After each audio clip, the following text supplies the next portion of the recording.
आप सबको exam date declare होने की बहुत बहुत बधाई। जिस तरह से यूपी ट्रिपल एससी काम करता है उस हिसाब से अगर एग्ज़ाम डेट भी डिक्लेयर हो गई तो उसकी बधाई देनी बनती है। तो बस अब आप जुट जाएं बहुत अच्छे से, और अब बिल्कुल भी टाइम नहीं है। जिस तरह से मैंने अपनी स्ट्रैटेजी शेयर करी थी 45 टू 48 डेज़ की, वही बिल्कुल स्ट्रैटेजी अब आपके काम आएगी, क्योंकि उतना ही टाइम हमें मिला है। बस हमें प्रैक्टिस इंक्लूड करनी है बीच बीच में। चैप्टर वाइज पहले स्टार्ट करिए और 1 वीक में 1 या 2 फुल टेस्ट करिएगा।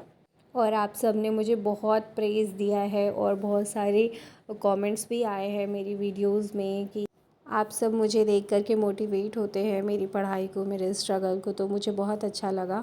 और ये भी कमेंट था कि मैंने कौन सा कोर्स बाय किया है, तो मैंने एमडी क्लासेस बाय किया है। आप लोगों की तरह मैं भी स्टार्टिंग से ही कंप्यूटर के लिए बहुत परेशान थी, तो इसलिए मैं इधर उधर हर जगह देखा करती थी कहाँ पे क्या बेस्ट मिल रहा है, और इस वजह से मैंने एक आध कोर्स और भी बाय कर लिया है।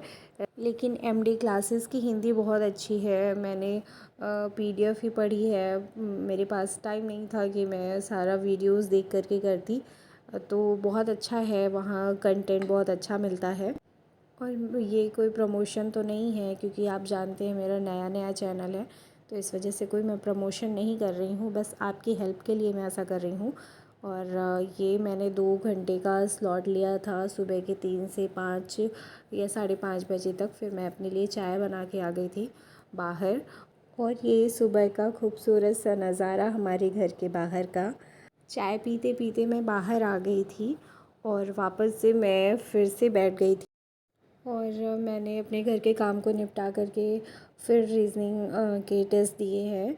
मुझसे पूछा गया था कि मैं अपनी जॉब के साथ कैसे अपनी तैयारी करूं। वो देखिए, ये मेरी एक जॉब ही है। मेरी जॉब सुबह से ही स्टार्ट हो जाती है और पूरे दिन भर रहती है, लेकिन मैं कैसे कैसे अपना टाइम निकाल करके और पढ़ाई करती हूँ। लेकिन मैंने उनसे टाइम पूछा था, जिन्होंने मुझसे क्वेश्चन किया था कि मैं कैसे पढ़ाई करूँ जॉब के साथ, तो उन्होंने बताया था 9 टू 5 शायद उनकी जॉब है। तो बस मैं आपसे ये कहना चाहती हूँ, आपकी जॉब के बाद जो आपके पास टाइम होता है, आप शाम में 7 से 11 तक पढ़ाई कर सकते हैं।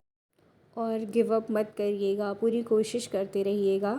आप अपना बेस्ट देने की कोशिश करिएगा, जो भी होगा उसका रिज़ल्ट वो अच्छा ही होगा। बाकी और सारी वैकेंसियाँ भी आ गई हैं, आ रही हैं, पेट आ गया है तो पेट भी दीजिएगा, और उसके साथ साथ वैकेंसीज़ आएंगी आगे।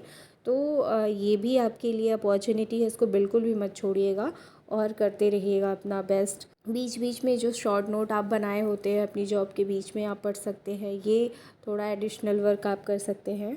ये उन सब के लिए है जो कहीं ना कहीं अपनी जॉब में या किसी काम में बिज़ी होते हैं बीच बीच में, वो ये ऐसा काम कर सकते हैं।